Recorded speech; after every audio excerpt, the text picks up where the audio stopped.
오늘 함께 읽을 하나님의 말씀은 신약 성경 누가복음입니다. 누가복음 11장 5절부터입니다. 제가 가진 성경은 신약 성경 112쪽이군요. 제가 가진 성경은 112쪽. 누가복음 11장 5절부터 함께 13절까지 읽도록 하겠습니다. 다 찾으셨습니까? 같이 읽으십시다. 또 이르시되 너희 중에 누가 벗이 있는데 밤중에 그에게 가서 말하기를 벗이여 떡 세 덩이를 내게 구워달라.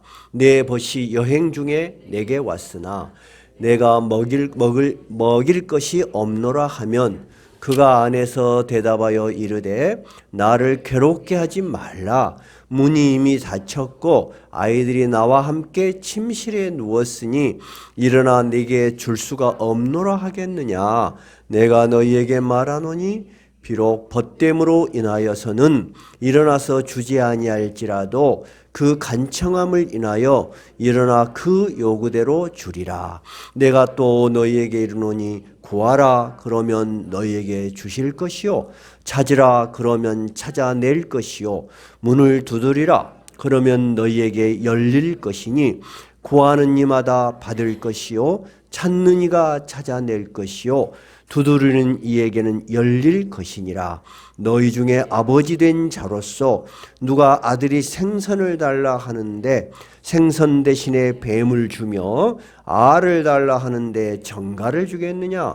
너희가 악할지라도 좋은 것을 자식에게 줄 알거든.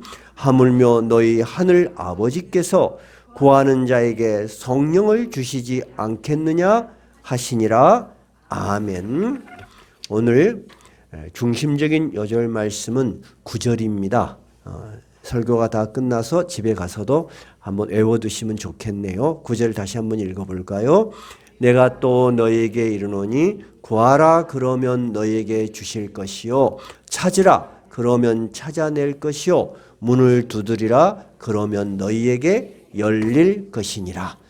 오늘 설교 제목은 구하라 찾으라 두드리라. 굉장히 명확하고도 쉽습니다.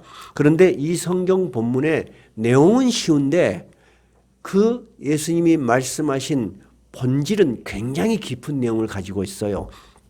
그러면 예수님이 이 말씀을 하시게 된 배경을 이해해야만 본문이 더 깊이 있게 이해될 거예요. 본문의 배경은 11장 1절에 있습니다. 11장 1절에 보니까 예수께서 어느 곳에서 깊이 기도하고 제자들에게 오셨습니다. 예수님께서 깊이 기도하시고 오신 모습에 이 제자가 감동이 된 것 같아요. 그래서 제자 중 하나가 예수님께 부탁 겸 질문 겸 부탁을 했습니다. 뭐라고 했냐면 주여 요한이 자기 제자들에게 기도를 가르친 것 같이 우리에게도 가르쳐 주옵소서. 여기서 요한은 누굴까요? 세례 요한입니다. 그 당시 2000년 전이죠. 2000년 전에는 종교의 지도자들을 랍비, 스승이라는 말이에요. 랍비라는 말로 칭했고 종교적 지도자들을 따르는 제자들이 많았어요. 이 제자들에게 기도문을 가르쳐 줬어요. 기도문을. 여러분, 기도문은 주로 어떤 내용을 가지고 있겠어요? 일반적으로 생각하면 표현을 할 때 굉장히 멋있어야 돼요. 대부분 멋있어요. 그리고 내용도 그럴듯하고 또 형식도 어느 정도 갖춰줘야 돼요. 그런 기도를 이 랍비들이 자기 제자들에게 가르쳐줬어. 근데 지금 이 예수님의 제자 중에 한 사람이 12사도 중에 한 사람일 수도 있고 누가복음 10장에 보니까 예수님이 70인의 제자를 뽑아서 각 마을로 전도를 보내요. 그 제자 중에 한 명일 수도 있어요. 근데 성경은 명확하게 누구라고 말은 되어 있지 않아요. 근데 이 제자도 그 예수님의 기도하시는 모습을 보면 감동이 됐고 세례 요한의 제자들도 기도문을 가지고 기도를 하더라는 거야. 그래서 우리에게도 좀 그럴듯한 기도문을 가르쳐 주십시오. 그런 거예요. 그러니까 예수님께서 여러분이 잘 알고 계신 기도문을 가르쳐 주십니다. 그것이 바로 2절이죠. 우리 2절부터 4절까지는 잘 알고 계시는 내용이니까 한번 읽어볼까요? 시작. 예수께서 이르시되 너희는 기도할 때 이렇게 기도하라.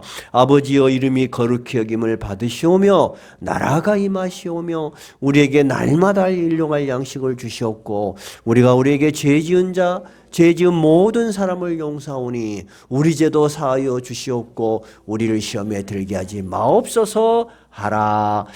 여러분이 잘 아는 무슨 기도예요? 주기도문이네요. 그러면 마태복음에도 주기도문이 나와 있어요. 우리가 아주 긴 완벽한 형식의 주기도문은 마태복음에 나와 있는 거예요. 그러니까 누가복음에 나와 있는 이 주기도문은 때와 장소와 말해주는 사람이 다른 어떤 곳에서 또 주기도문을 간략하게 가르치신 거야. 자, 이해되셨죠? 근데 여러분 지금도 여러분들 중에 저에게 와서 또는 여러분에게 저 기도문 하나 써주세요 그런 사람 있습니까 없습니까? 없던가요? 저는 최근에 만났습니다. 그래서 내가 이 설교를 하면서 지금도 이 기도문이라는 것이 필요한 사람이 있구나 그런 생각이 들었습니다. 그래서 제가 그분하고 대화를 해보니까 그분은 굉장히 기도를 깊이 하신 분이야. 근데도 어떤 분이 자기에게 와서 기도문을 하나 가르쳐 주라고 하는데 제가 어떤 기도문을 가르쳐 줘야 될지 몰라서 저는 그래 본 일도 없고 그렇게 멋있게 기도문을 작성해 본 적도 없고 그래서 못 가르쳐 줬다고 고민을 하고 있다 그래서 제가 퍼뜩 생각이 났어요. 이분에게는 정말 기도문이 어떤 의미가 있는지 내가 한번 이렇게 잘 전해드리고 싶다. 그래서 제가 이게 왜 어렵게 생각하십니까? 보니까 기도도 아주 깊이 있게 하세요. 그리고 굉장히 영성 깊은 신앙이 있어. 주님이 가르쳐주신 주기도문이 있지 않습니까? 그러니까 그렇네요. 그래요. 그래서 그게 얼마나 깊은 기도인데요. 그 기도의 뜻을 더 깊이 이해하고 싶으시면 제가 부족하지만 책을 하나 주기도문 책을 쓰는 것이 있으니까 선물로 드릴게요. 그래서 선물을 드렸어요. 그 설교는 다음에 기회 있으면 한번 할게요. 근데 지금 이 제자도 뭐가 필요하다고 생각한 거예요? 기도문이 필요하다고 생각한 거예요. 그렇죠? 여러분들도 대표기도 한번 하세요. 예를 들어서 김미신 집사님 다음 주 기도십니다. 그럼 김미신 집사님 힘들어 안 들어? 틀림없이 김미신 집사님 목사님 다음 주 안 나와요. 그럴 거야. 기도를 다들 어떤 형식과 내용을 갖춘 어려운 걸로 생각하는 거예요. 그죠? 우리 오늘 이정관 장로님이 기도하셨는데 이정관 장로님의 지금 기도와 3년 전 기도와 5년 전 기도는 다릅니다. 지금의 기도는 여러분이 딱 들으시면 어때요? 간절함과 깊이와 그리고 엄청나게 많이 생각한 그런 기도의 느낌이 와요. 그죠? 지금 예수님이 본문에서 오늘 이야기하고 계신 것은 뭐냐면 기도는 형식과 그럴듯한 표현도 중요하지만 정말 중요한 것이 있다는 것입니다. 그래서 오늘은 어떤 기도가 응답되는 기도인가 하는 그런 주제를 가지고 여러분에게 말씀드릴 거예요. 여러분 우리 교회 오신 분들은 신앙생활이 10년, 20년, 30년 이상 되신 분이에요. 오늘 이 설교를 들으면서 평소에도 기도의 생활을 깊이 하시지만은 좀 더 하나님과 가까워지는 기도의 시간이 되길 바라요. 자, 5절에 보니까 예수님이 기도문을 다 가르치시고 끝난 게 아니고 전혀 다른 말씀을 하세요. 뭐라고 말하냐면은 들어봐라. 너희 중에 친구가 있다는 거야. 친구가 하나 있는데 밤중에 갑자기 어떤 사람이 자기 집을 방문했어. 유대 지역은 평균 낮 온도가 42도, 43도 아주 덥습니다. 그래서 장거리 여행을 할 때는 낮에 안 움직이고 언제 움직여요? 해가 진 밤에 움직여요. 그래서 장거리 여행을 온 사람이야. 그리고 옛날에 무슨 핸드폰이 있겠어요? 전화가 있겠어요? 불쑥 어느 친구 집에 와서 내가 지나가다가 자네 집에 들리게 됐네. 이렇게 된 거야. 근데 그 친구가 장거리 여행을 갔다 왔으니까 배가 고파. 뭔가 대접해야 되겠는데 보통 맛있는 식사는 아침에 준비해서 하루 것을 먹지 않습니까? 또 물론 놔두기도 하지만 그 집에 음식이 하나도 없어. 음식이 하나도 없으니까 이 친구가 밤이 깊었어. 우리 집에서 밤이 깊었는데 이 친구한테 기다려서 음식을 만들기도 뭐하고 자자 그럴 수도 있겠는데 이 친구가 이웃에 있는 친구가 생각이 났어. 그래서 이웃에 있는 친구 집에 가서 막 문을 두드렸어. 그런데 이미 문이 닫혀 있어. 옛날에는 방 한 칸에 가족이 다 자기도 하고, 또 유대 지역에는 이불 하나를 둘러쓰고 큰 이불 속에 식구가 같이 자고 그랬답니다. 또 어떤 집에서는 종도 주인하고 같이 자기도 하고, 그렇게 그런 그 수면 패턴을 가지고 있어. 근데 만약에 한 사람이 일어나서 막 부시식하고 일하고 그러면 어때? 온 집안이 깨버려. 그러니까 이 집에서 잠자고 있던 그 친구의 입장에서는 거절하고 싶겠어요? 거절 안 하고 싶겠어요? 마음은 거절하고 싶어. 귀찮아. 뭐라고 말하고 싶겠어요? 야, 나 좀 괴롭게 하지 마라. 문도 닫혔는데 왜 그러냐? 우리 애기들끼리 다 나와 함께 누워 있는데 내가 일어나면은 다 일어나는데 내가 나갈 수가 없다. 그렇게 말하고 싶을지라도 그 말이에요. 여러분 그러지 않겠어요? 그렇게 하고 싶을지라도 그런 말입니다. 그래도 밖에 서 있어 부탁하는 친구의 입장을 생각하면 그럴 수가 있겠느냐 하는 말이죠. 지금 주기도문을 가르치신 다음에 한 이 얘기예요. 그러면 무슨 말이에요? 기도하는 사람은 그런 간절히 간구하는 마음으로 기도를 해야 된다. 그러면 그 기도를 듣는 사람은 설마 네가 싫다 할지라도 네가 그렇게 부탁하는 네 사정을 봐서 너를 외면할 수 있겠느냐 그런 이야기예요. 그러니까 기도는 어떤 자세가 있어야 된다는 거예요. 간청하는 자세가 있다는 거예요. 여러분 진짜 기도할 때 그렇게 간절히 기도하세요? 그렇게 간절히 기도하는 자세가 중요하다는 거예요. 그러면 그렇게 간절히 기도하는 자세가 어떤 자세여야 되는가 구체적으로 다시 이야기하는 거예요. 그것이 바로 9절이에요. 9절 한번 읽어봐요. 내가 또 너희에게 이르노니 구하라 그러면 너희에게 주실 것이요. 그 다음에 찾으라 그러면 찾아낼 것이요. 문을 두드리라 그러면 너희에게 열릴 것이니라. 그럼 여러분 가만히 들어봐요. 이 세 마디가 기도하는 간청의 자세야. 세 가지가 뭐라고? 첫째, 구하라. 그 다음에 찾으라. 그 다음에 두드리라. 세 개가 같은 말이요. 조금씩 다른 것 같아. 기본적인 뭔가를 구하는 자세는 똑같은데 조금씩 달라요. 구하는 것은 여러분이 내가 무엇이 필요하지? 하고 무엇이 필요한지를 생각해 보지 않으면 구할 것이 없겠죠. 그래요, 안 그래요? 그렇죠? 여러분이 너무 쉬운 일이 있어. 감기 이제 조금 걸렸는데 주여 이 감기를 낫게 해주십시오. 간절히 기도해요. 아니면은 의사가 당신 이거 참 의학적으로는 고치기 어렵겠습니다. 큰 병원으로 가보십시오. 그 말을 들을 때부터 간절히 기도돼. 그렇죠? 그러니까 너에게 진정으로 간절히 구해야 될 것이 뭔가를 생각해 보라는 거예요. 그러니까 구한다는 것은 여러분에게 무엇이 필요한지야. 근데 여러분 대부분 우리가 뭔가 필요할 때 여러분의 노력으로 해 기도를 해서 얻어. 여러분의 노력을 해. 그래서 신앙이 있지만은 젊은 사람들에게 기도하자 그러면 속으로 그래요. 기도해갖고 뭐 이루어져. 다 내가 해야 되는 일인데. 그래요 안 그래요? 그래요. 정말 그래요. 그래서 사람들이 자기 힘이 있고 자기 능력이 있다고 생각할 때는 간절히 구하는 기도를 하려고 해도 잘 안 돼. 자기가 다 할 수 있는데 무슨 놈 기도가 간절히 되겠어. 그래서 하나님이 때로는 여러분이 감당할 수 없는 역경과 환난 속에 여러분을 끌고 가는 거야. 저는 그런 경험을 너무 많이 했어요. 정말 그때 돼야지 정신이 팍 들어. 그러면 두 번째 구할 거는 뭐야? 내 능력으로 안 되는 누군가를 생각하게 되는 거야. 그래서 여러분 간절한 기도라는 것은 나의 능력을 벗어난 어떤 일과 내가 내 능력에 벗어난 어떤 이에 대한 인식이 없으면 간절한 기도는 될 수가 없는 거예요.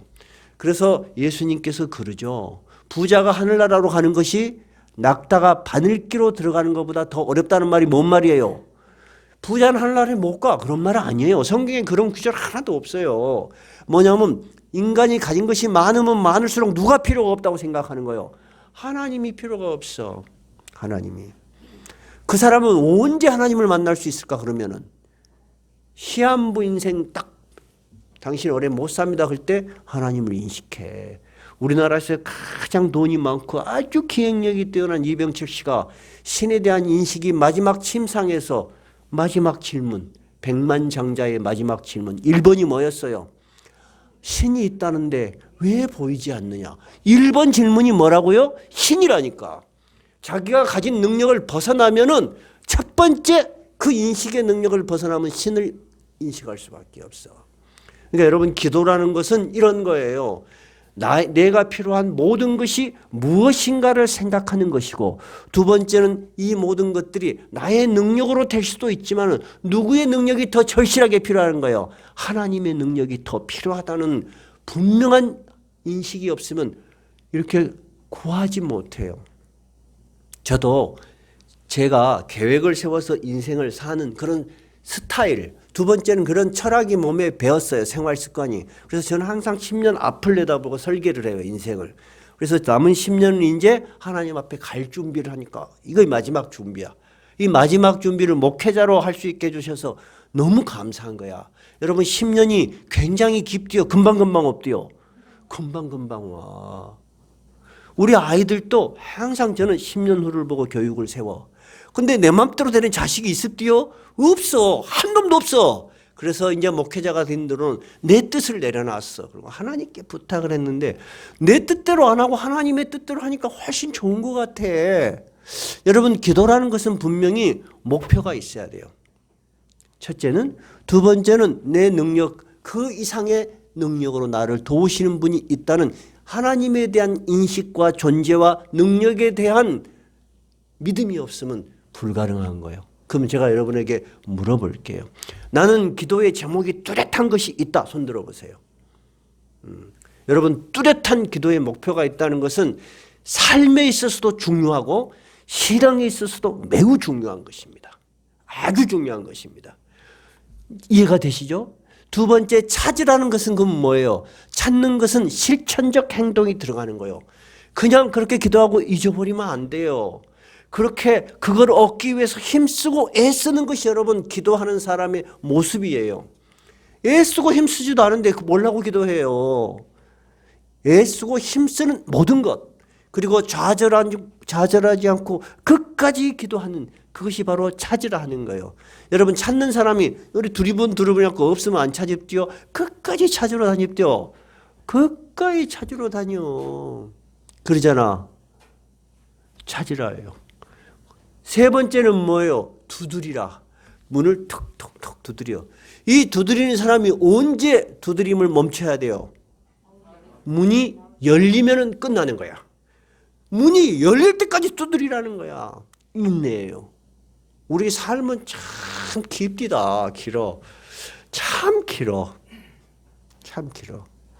근데 거꾸로 지나온 삶을 보니까 깊디요 짧읍디요? 또 짧아. 우리 앞으로 10년도 굉장히 긴 것 같지? 아니요. 어느 날 주여 제 인생의 삶을 이렇게 마감합니다. 이제 하늘의 문이 열리고 들어갑니다. 그럴 날이 온다니까?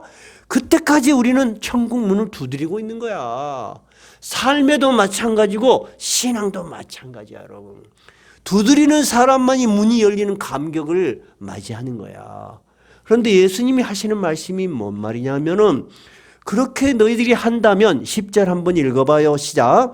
구하는 이마다 받을 것이요 찾는 이는 찾아낼 것이요 두드리는 이에게 열릴 것이니라. 즉 결코 헛되지 않을 것이다 하는 말이에요. 결코 헛되지 않을 것이다. 그런데 예수님이 결코 헛되지 않을 것이다. 이 기도의 응답을 그렇게 자신 있게 약속하시고 우리에게 믿음을 주시는 이유가 뭐예요? 그거에 바로 11절부터 있어요. 11절부터.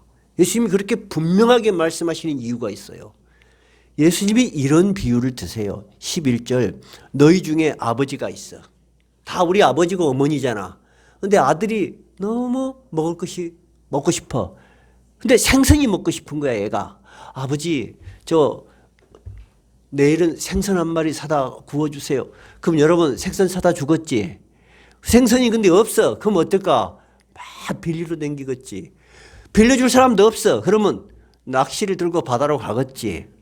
그럴 거요. 근데 생선 야, 그런 거 뭐 하려고 그런 거 먹냐 하고 뱀을 잡아다가 이거 생선 대신 똑같은 고기 아니냐 먹어라. 그럴 아버지가 어디 있겠냐고 말이야. 상식적으로 맞겠네. 두 번째는 어떤 비유를 드셨냐면은 아들이 이번에는 알을 달라는 거야. 계란 후라이 하나 해달라는 거야, 한마디로. 근데 야, 우리 집 계란이 어디가 있냐 하고 정갈을 준다. 이 뭔 말이냐면 정갈 알아요. 정갈은 독충이에요. 우리나라는 없는 거예요. 이놈은 길이가 그리 길지 않아요. 근데 이놈이 독이 얼마나 세냐면 한 번 맞으면 죽어요. 즉사예요. 근데 이놈이 몸을 똥구르르 몰고 지 꼬리를 몸속에 싹 집어넣고 뜨면 꼭 알같이 생겼대요. 사막에 놓은 알같이 생겼어요. 그러니까 요걸 딱 집어다가 요거 알이다. 요거 대신 먹어. 그럴 아버지가 어디 있겠냐. 여러분 맞죠? 그러면서 예수님이 13절 너희가 악할지라도 비록 하물며 아버지가 악한 아버지라 할지라도 하는 말이에요. 자식한테 좋은 거를 주려고 이렇게 애쓰거늘 그런 말이에요. 하물며는 뒤에 이야기는 말할 필요가 없다는 거예요. 너희 하늘 아버지께서 정말로 하나님이 계시고 너희가 기도를 할 때 누구에게 하냐고 말이야. 누구에게 하죠? 하나님께 하죠. 그 하나님이 진짜 있다고 믿고 한다면 그런 말이에요. 너에게 네가 구하는 것 주시지 않겠느냐. 마태복음에서는 좋은 것을 주시지 않겠느냐. 누가복음에서는 성령을 주시지 않겠느냐. 좋은 것이란 건 뭐예요? 오늘 주기도문에 있죠. 우리에게 필요한 일용할 것들. 성령은 뭐예요? 하나님으로부터만 오시는 하늘에 속한 신령한 복을 이야기하는 거예요. 너희 자녀들에게 육신과 영혼에 필요한 모든 것을 주시지 않겠느냐 하는 얘기예요. 그럼 여러분이 지금 기도하고 계시죠? 여러분이 목표를 구체적으로 세우십시오. 추상적이고 멋있는 기도 듣기 좋을지 모르지만 여러분 감정적으로 여러분이 현실적으로 경험을 못할 수 있어요. 너무나 구체적으로 이야기하세요. 너무나 구체적으로. 저는 제 둘째 아들 대학교 나올 때 여러분이 아시지만은 이제 취업을 해야 되지 않습니까? 요즘 취업하기가 얼마나 어렵습니까? 또 그리고 뭐 죄송한 이야기입니다만은 그래도 저는 수도권에서 대학을 나왔지만 흔히들 하는 얘기가 지방에 나오면 많이 불리하다 그러고 그리고 요즘 취업하기도 힘든데 진짜 구체적으로 기도했습니다. 공무원도 되기 싫다고 해. 그래서 하나님 공무원이 되기 싫답니다. 그럼 사기업체 가면 여러분 매출에 얼마나 힘듭니까? 사기업은 스트레스가 이만저만하지 않습니다. 정말 하나님 스트레스 받지 않고 신앙생활을 잘할 수 있는 그런 직장을 허락하여 주십시오. 그렇게 1년 2년 그렇게 기도했습니다.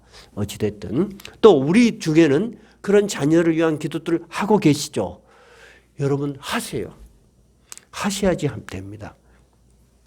우리 금년에 결혼하게 돼서 기쁜 일이 있었죠. 장삼례 권사님이 딸이 결혼을 했는데 장삼례 권사님 처음 봤을 때 그 사이가 전혀 자기가 기도했던 사이가 아니야. 너무 기대하고 달라. 그래서 노했대. 그래서 그 사이가 될 사람이 성길이 나갔고 이제 성경도 안 읽어본다 그러고 나는 몰라서 뒷이야기를. 그리고 우리 가득이도 너무너무 실망해가지고 엄마하고 이제는 가까이 안 하겠다. 그렇게 어려운 일이 있었대. 근데 저는 그 과정을 몰라요.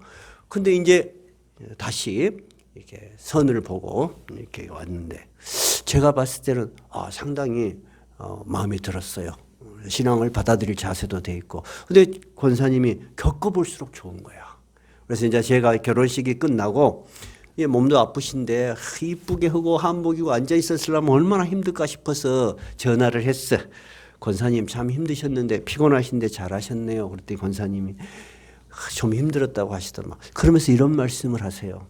나는 이 말을 전하고 싶은 거예요. 목사님 포기하지 않고 끝까지 기도한다는 것이 어떤 의미인지 제가 감동이 있네요. 제가 그 말을 들으면서 그런 생각이 들었어요. 그래, 자식을 위해서 얼마나 기도하셨으면 이런 감사가 있을까. 여러분, 그것이 어떤 형태로 이루어지든지 하나님은 우리보다 선하신 하늘의 아버지세요. 우리보다 능력이 많으세요. 내가 요구한 대로 이루어지는 것이 기도의 본질이 아니에요. 내가 기도를 드리는 것은 구체적이고 현실적이라 할지라도 하나님은 분명히 그보다도 더 높은 하나님의 선과 하나님의 계획 속에서 이루시는 거예요. 우리가 그것을 받아들일 때 기도는 더욱 빛나는 하나님과 대화가 되는 거예요. 그래요, 안 그래요? 그러잖아요. 우리도 애들이 뭘 부탁하면 그 부탁 그대로 해줘요. 더 좋은 걸로 해주려고 해요. 더 좋은 걸로 해주려고 그래요. 왜 그러죠? 아버지로서 위신을 살리고 싶은 거야. 서프라이즈, 깜짝 놀라게 해주고 싶은 거야. 하나님도 나는 그러신 분이라고 나는 그런 생각이 들어. 그래서 우리가 깜짝 놀라는 거야. 어떻게 이렇게 일이 이루어지지? 제 인생에도 제가 이야기했죠. 치밀하고 내가 노력하는 것은 너무너무 힘들었다니까. 굉장히 멋있은 것 같았는데 돌이켜보면 다시 그렇게 안 살고 싶어. 근데 지금은 너무 좋아. 그럼 예수님께서 오늘 기도를 가르쳐 주신 이유를 아시겠죠? 여러분이 구체적인 현실과 구체적으로 구할 것을 위해서 현실적으로 노력하고 기도하는 모든 것은 우리가 해야 될 일이에요. 맞죠? 근데 그 기도를 빛나게 하시고 우리에게 서프라이징, 놀라게 하시는 이는 누구세요? 하나님이세요. 그런데 이 기도를 가르쳐 준 예수님 자신이 정말 그렇게 기도를 하셨어요. 여러분이 아시고 있는 예수님이 드리신 기도 한번 생각을 해봐요. 예수님이 처음 이 하나님의 복음을 전하려고 시작했을 때 어떻게 시작했어요? 40일 동안 광야에 가셔서 아무것도 먹지 않고 기도로 자기의 일을 시작하셨어요. 이분은 자기가 하신 일이 무엇인지를 알으셨어요. 근데 자기가 하시는 일이 자기의 능력뿐만 아니라 하나님의 절실하신 계획과 섭리 속에서 이루어질 것을 알고 계셨고 하나님께 의탁하신 거예요. 그렇게 일을 시작하신 거예요. 맞아요, 그래요. 분명히 맞죠? 두 번째, 예수님께서 어떤 기도를 하셨어요? 제자들을 뽑을 때 누가복음 6장에 있는 거예요. 자기와 함께 일할 제자들을 뽑을 때, 이 교회의 일꾼들을 뽑을 때, 우리가 일꾼을 선택할 때, 일꾼을 훈련할 때 어떻게 해야 되냐? 누가복음 6장 12절, 산에 가시사 밤이 새도록 하나님께 기도하시고 밝음에, 그러니까 하루 저녁 내 기도했다는 거예요. 밝음에 제자들을 부르시고 그 중에서 12를 택하여 사도라 칭하시니라. 제자들을 뽑을 때 어떻게 했다고요? 밤이 맞도록 기도하셨다는 거예요. 마지막 예수님께서 십자가에 돌아가시기 전에 자기에게 올 고난이 너무너무 두려운 고난이에요. 우리는 너무 쉽게 주께서 죽으시고 부활하시고 그렇게 우리는 기도를 할 수밖에 없지만 주님은 이 죽음의 고통이 너무 무섭다는 걸 알았어요. 그래서 기도하셨어요. 누가복음 22장에 있는 거죠. 예수께서 나가사 습관을 따라 감람산에 가셨다. 뭐를 따라요? 습관을 따라, 즉 습관적으로 기도하셨다 그 말이죠. 가심의 제자들도 따라가더라. 예수님께서 이르시되 아버지여, 만일 아버지의 뜻이거든 이 잔을 내게서 옮기시옵소서. 그러나 내 원대로 마시옵고 아버지의 원대로 되시기를 원하옵나이다 하고 기도를 드리는데 땀이 툭툭툭툭 떨어져. 얼마나 긴장하고 그 고통이 무서운 고통이 오고 있는 거야. 피할 수 없는 자기가 지고 돼야 될 십자가의 고난을 알고 계셨어. 근데 이것을 피할 수가 없어. 피해서는 안 되는 거야. 나는 피하고 싶지만 아버지의 뜻이거든. 나는 순종하겠나. 땀이 어떻게 되겠다고요? 예수께서 힘쓰고 더욱 애써 간절히 기도하시니 땀이 땅에 떨어지는 핏방울같이 되더라. 여러분, 이런 기도도 있는 거예요. 내가 감당할 수 없는 고통이 나한테 닥쳤어. 닥쳐와. 어떡할 거예요? 제가 어저께 갑자기 메시지를 하나 봤어요. 여러 목회자들이 같이 운영하는 단톡방이에요. 엊그저께 같이 만난 목사님이 동갑이에요. 저하고. 아들이 돌연사로 죽어서 내일, 어제죠. 이게 화장장에서 발인 예배를 드린다는 거야. 그 목사님들이 전부 위로를 드립니다. 성령의 감동으로 위로 받으시기. 근데 나는 양심적으로 그런 위로를 해줄 수가 없어. 왜냐하면 우리 가족이 2번이나 그런 일을 당했어요. 형님 당하고 우리 형이 죽어서 어머니가 당했고 우리 형이 조그만 아들이 죽어서 그런 일이 당했어. 그게 문자 몇 마디로 할 사항이 아니에요. 그래서 제가 전화를 직접 걸었어요. 유 목사님, 이거 어찌된 일이요? 내가 문자로 위로할 상황이 아닌 것 같아서 전화를 했어. 그랬더니 아들이 강도사야, 강도사, 광주에. CCTV에 보니까 아침까지 쓰레기도 버렸다는 거야. 그리고 유능해서 그 교회에서 강도사 다음에는 이제 목사 안수를 받거든. 우리 교회 부목회라고 사택까지 얻어줬다는 거야. 그런데 금요일이잖아요. 어제 발인을 했으니까 그제 금요 예배인데 안 나와 이 아들이, 이 강도사가. 그래서 가보니까 죽어 있는 거야. 청천벽력 같은 이야기 아니요? 근데 더 슬픈 건 뭐냐면 이 목사님의 큰아들이 또 그리 죽었어. 아들이 둘인데 둘이 다 죽어본 거야.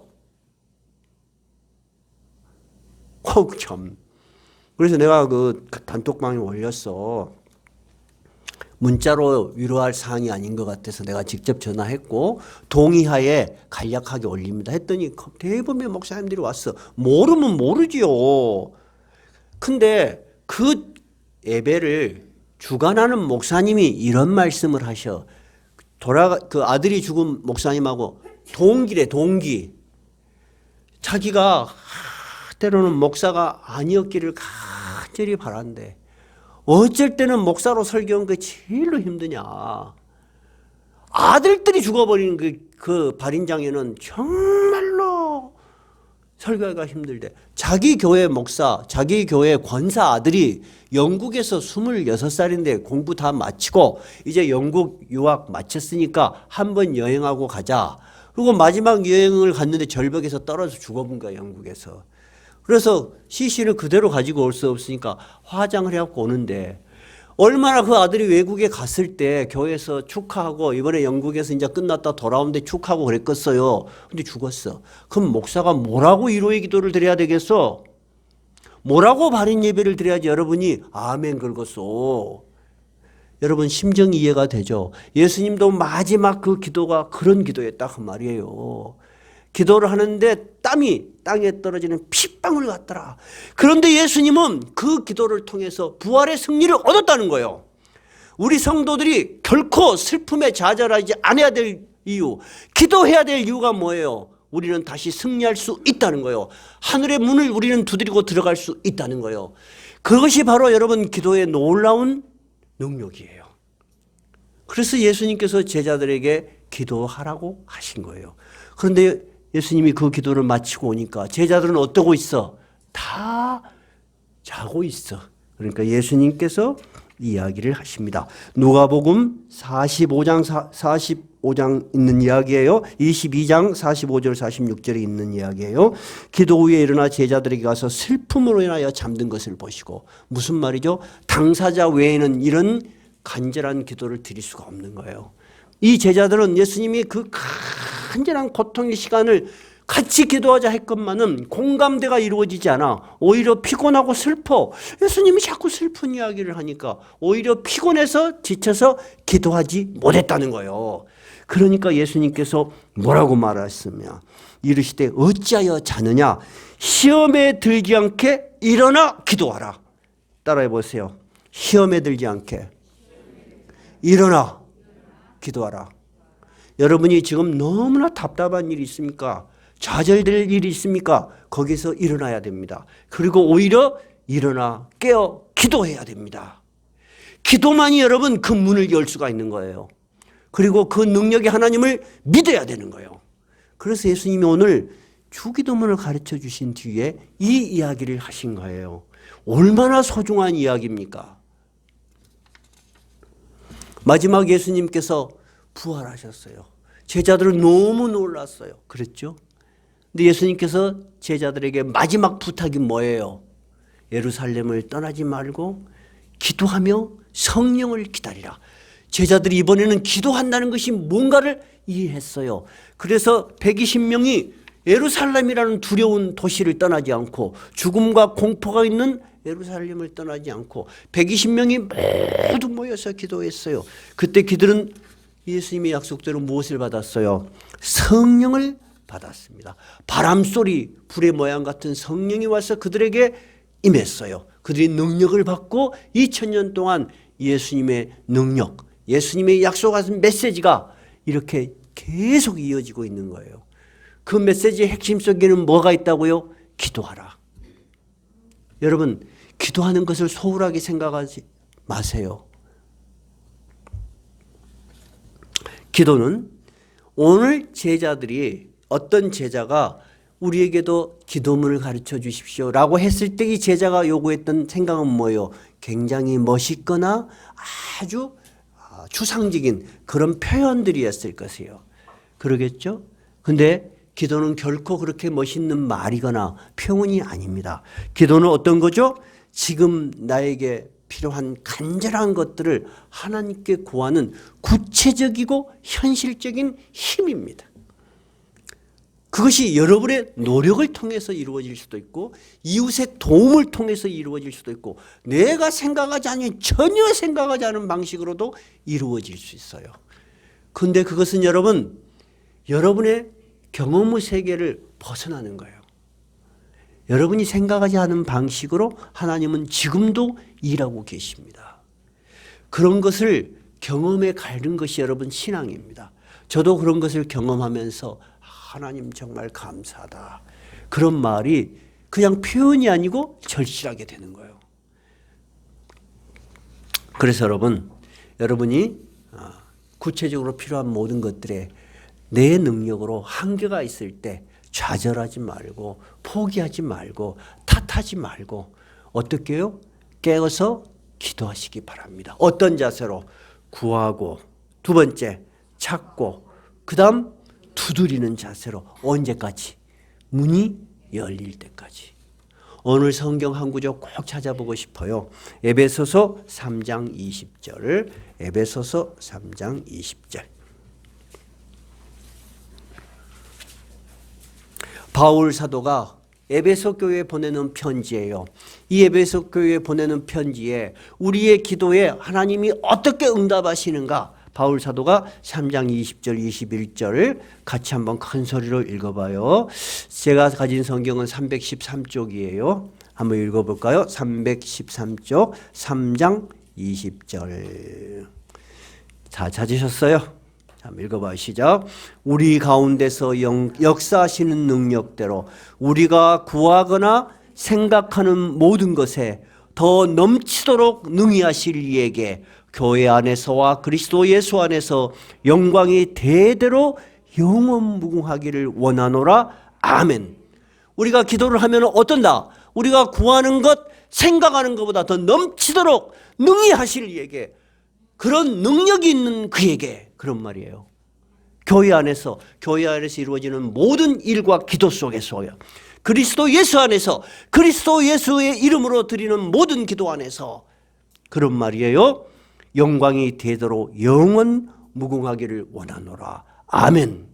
이 바울 사도의 하나님께 드리는 감사와 찬양과 영광이 우리의 기도가 되기를 바랍니다. 찬송가 365장입니다.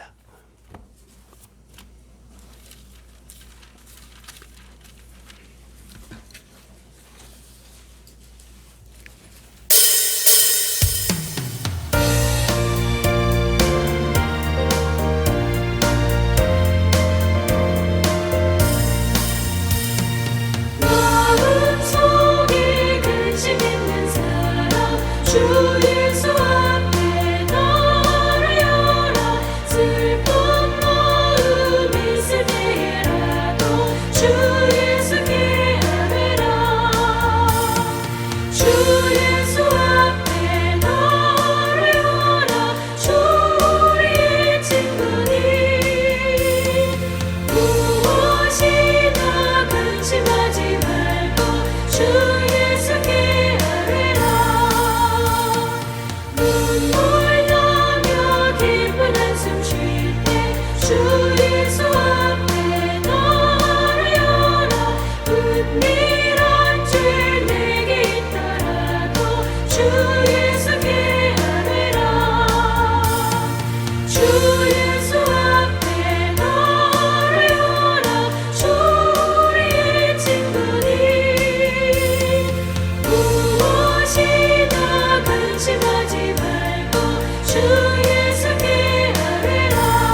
죽음 앞에 겁을 내는 자여 주 예수 앞에 너를 열어 하늘 나라 바라보는 자여 주